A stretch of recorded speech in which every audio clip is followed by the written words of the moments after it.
répondre aux questions de Robert Lane. Première question. La douleur physique, pourquoi? Quel est le processus? Comment la combattre? Ou tout au moins, mieux la supporter selon la psy-éso?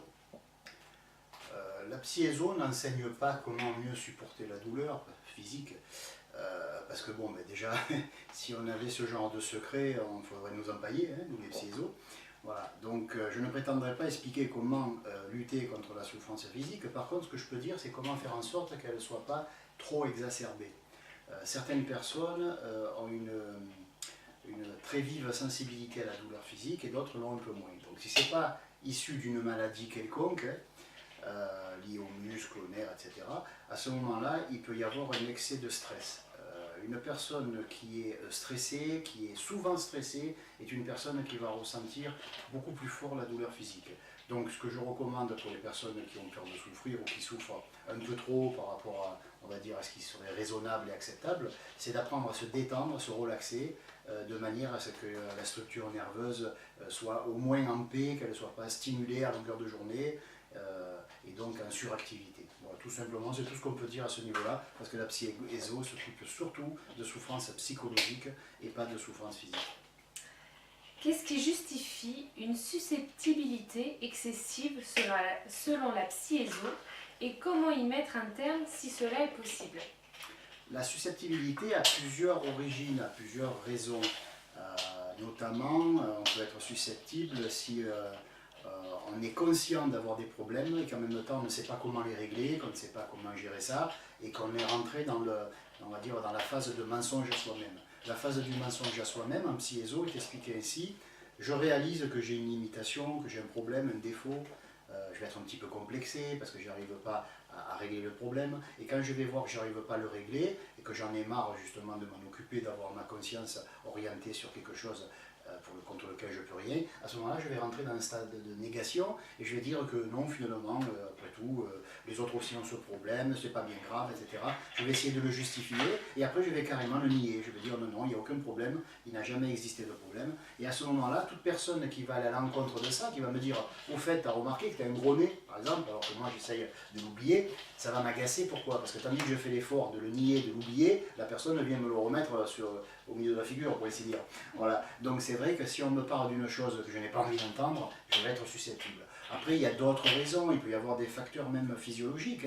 Une personne qui est en hypersensibilité, qui a un épuisement surrénalien, qui a, je sais pas moi, qui a le plexus solaire à fond, qui a trop intellectualisé, qui a trop stressé, etc. On appelle, bon, quand on dit épuisement surrénalien, c'est un terme qui est propre à la médecine, mais on va dire qu'en psy-éso, on va vous parler d'un plexus solaire éclaté, d'un plexus solaire qui est dans tous les sens, dont le rayonnement part dans tous les sens, parce que la personne est en hyper-stress. C'est même plus du stress, c'est de l'hyper-stress, c'est quelque chose, voilà. Donc elle peut être susceptible, en fait elle réagit comme un chat à côté duquel on fait exploser un pétard à mèche. Il fait un bon, c'est limite amusant les pauvres, mais bon voilà. Quand on est petit, on est bête, et nous on s'amusait à faire exploser des pétards à mèche à côté des chats pour les voir faire un saut de 2 mètres de haut et se demander 2 minutes après comment ils faisaient pour avoir une telle réactivité nerveuse. Bon, donc une personne susceptible est une personne qui a les nerfs à fleur de peau, est une personne qui ne veut pas entendre la vérité, qui a arrêté de se la dire d'ailleurs et qui veut à tout prix la nier. Voilà. Il y a 1000 raisons pour la susceptibilité, et la psy-éso s'occupe moins des causes que de comment régler tout l'ensemble des effets. C'est-à-dire que c'est bien de trouver la cause, c'est vrai, mais comme chaque personne peut avoir une ou deux causes différentes, le mieux c'est des techniques qui permettent d'enlever, non pas toutes les causes, mais de faire en sorte que les effets ne puissent plus se manifester. Ça c'est propre à l'enseignement de la psy-éso. Voilà. Incorruptibilité des corps des saints.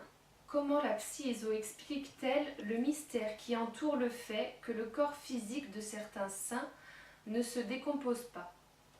Alors, c'est vrai que d'un point de vue scientifique, il est impossible pour l'instant déjà de prouver la chose, et je ne suis pas sûr que les scientifiques veuillent vraiment en accepter l'idée, même s'il y a des cas qui ont été relevés, étudiés.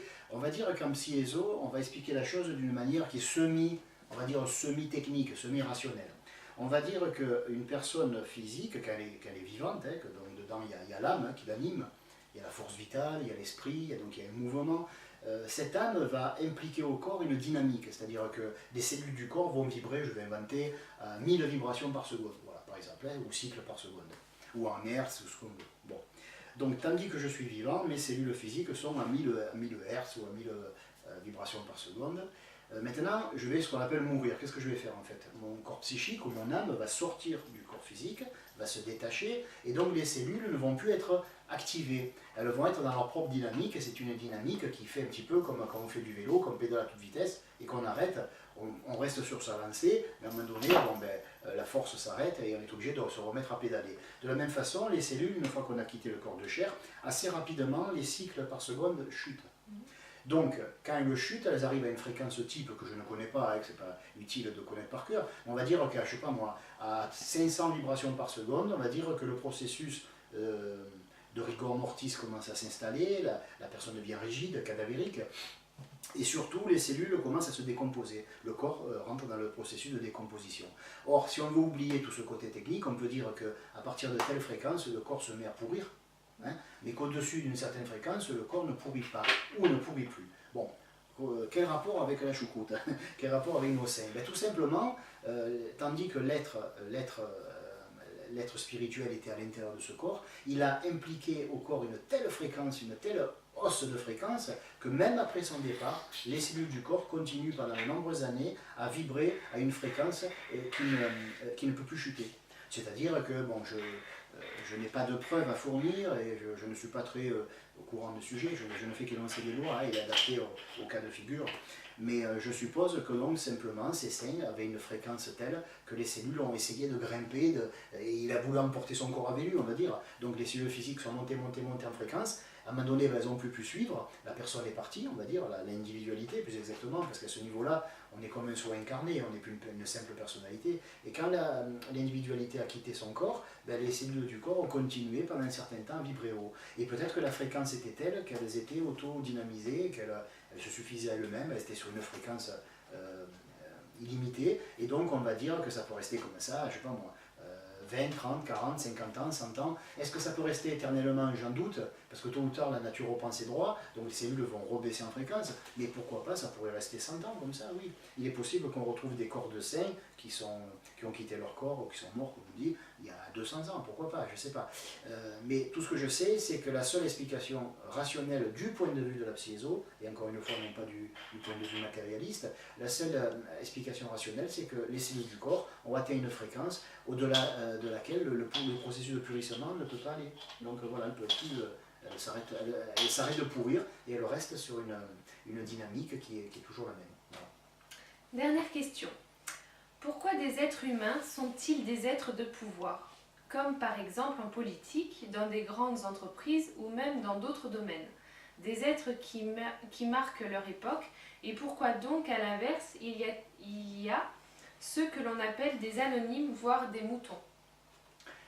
Déjà, bon, on va dire que la première partie de la question est la plus facile à laquelle il est plus facile de répondre, parce que pourquoi les gens sont des gens de pouvoir la plupart du temps? C'est simple, c'est un petit peu le principe de la poule et de l'œuf. On ne sait pas qui a commencé, mais c'est vrai qu'un enfant qui voit que sur Terre tout est basé sur la violence, sur la force, sur le pouvoir, il entend son père qui revient du boulot tous les soirs dire que s'il avait eu plus d'argent, il aurait fait ceci, s'il avait eu un poste plus en vue, il aurait fait cela. Donc l'enfant, il associe le pouvoir au bonheur, à la réussite sociale. Donc quelque part, quand il arrive à être un peu plus âgé, il essaye avant tout d'avoir un boulot où il aura le pouvoir sur les autres. Pourquoi il veut le pouvoir sur les autres? Parce qu'il a remarqué, il a constaté que le premier qui a le pouvoir essaye d'écraser les autres. Alors il se dit, si quelqu'un doit écraser quelqu'un d'autre, autant que ce soit moi, et il essaie d'avoir le pouvoir pour faire aux autres ce qu'il redouterait qu'on lui fasse à lui-même. Voilà. Je ne dis pas que c'est intelligent, je dénonce même cette idée, cette façon de penser. Il est clair que tant que l'être humain pensera comme ça, il n'ira pas loin, il ne pourra pas évoluer. Mais de toute façon, c'est un petit peu le principe de 10 personnes qui se regardent comme dans les films de cow-boys, ils ont les pistolets, ils se regardent en chaîne de fusil, et il y en a un qui dit, bon écoutez, on ne va pas se massacrer, on va poser les revolvers. Je m'excuse, mais il n'y en a pas un qui va être le premier.